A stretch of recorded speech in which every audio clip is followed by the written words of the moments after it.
So you ever been on Trail Gear and seen their tube doors for Toyotas and wonder what that'd be like on my Toyota? Maybe I should buy them, but there's really no videos or just a few pictures online.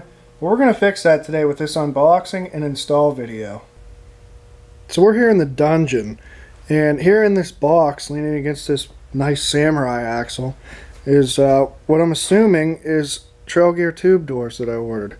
So whenever you get this box, this is what you're going to expect to see.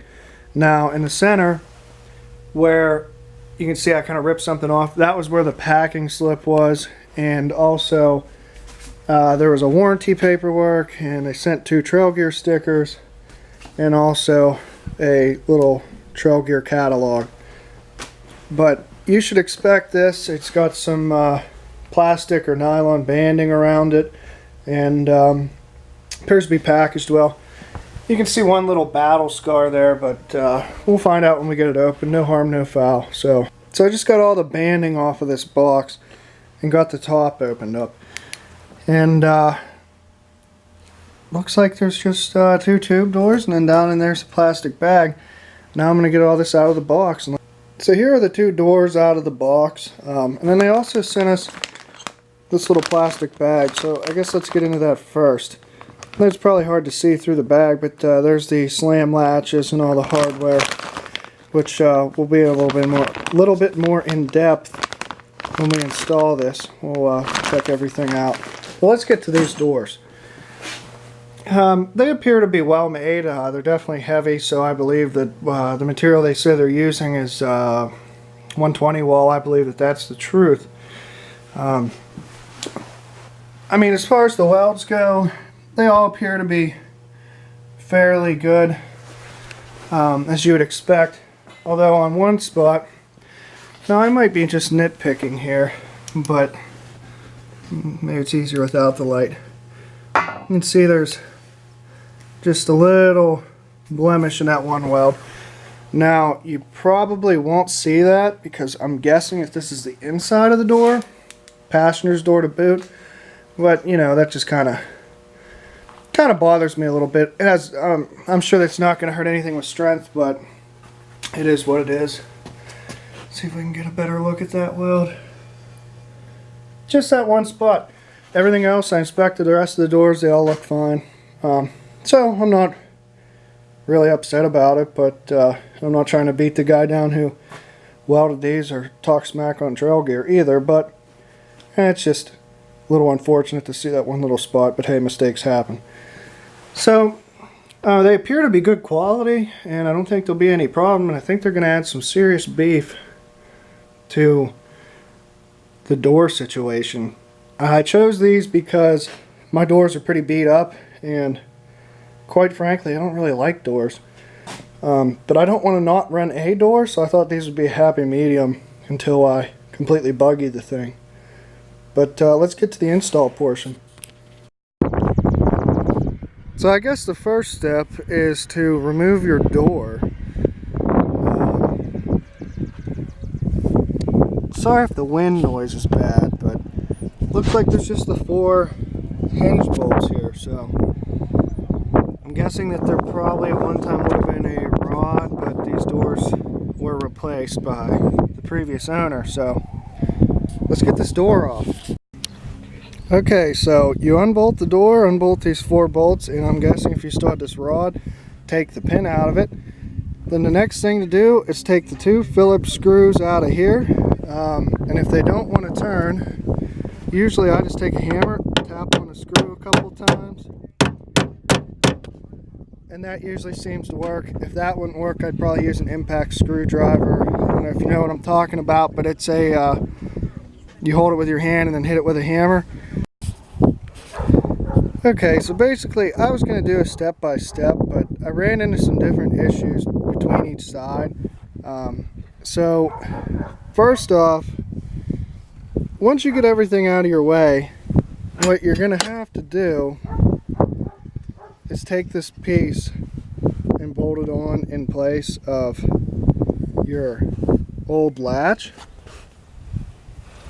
But on this side,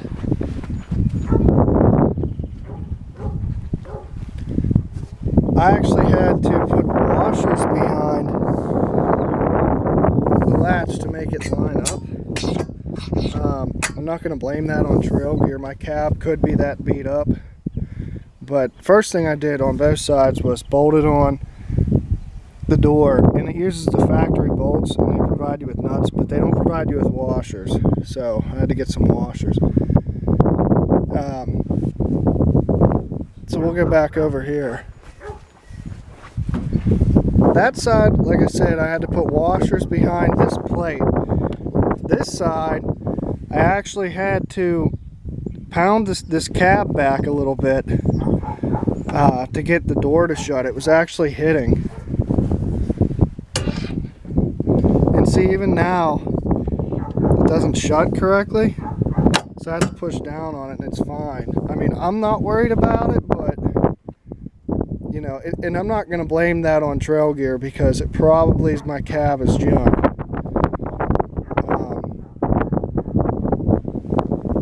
Now, don't think that they don't line up with your fenders because mine are smashed. I'm sure that they would, because if you look back, they line up directly with the cab. So in that standpoint, the fitment is good.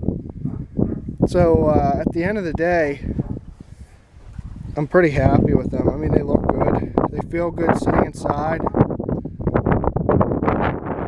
I know this is like the third time. Sorry if this wind is terrible.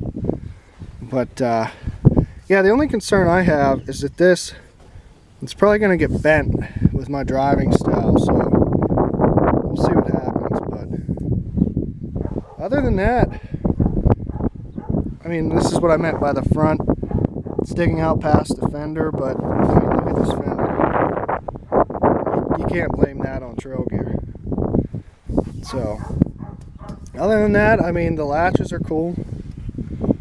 Like I said, this side's a little tight, and it doesn't shut correctly. And then the last thing that you have to do is there's this little door stop. I mean, you probably don't even need to put this on here, but if you want it to rattle, I mean, leave it off, but I don't want it to rattle. So what I did, I got the door on, I got everything tightened up, I got everything installed, and then I just adjusted this out until it just touched the cab. And on this side again, I actually had to pound the cab back to get this to work correctly. So you just then put this lock nut on the back, tighten it down where you want it, and the door's tight and you're not going to have a rattle. Same with the other side. And also I painted these, if you can't tell. But yeah, they're not hard to put on. It maybe took me an hour to do both, and I wasn't going fast. I could have did it in half the time. The longest amount of time is honestly taking the factory doors off. So if this video helped you at all, give it a like, share, and don't forget to subscribe to my channel if you want to see tracker videos or Toyota videos. I'm in the process of building this thing. I just got a propane kit for it, so that's why the bed's off. I'm putting a flat bed on it, and I'm gonna go over this thing. I'd like to make some more videos on it. I don't know exactly what I'm gonna do yet, but if you want to see it, let me know, and I'll make some videos. So thanks for watching, and don't forget to subscribe to the channel.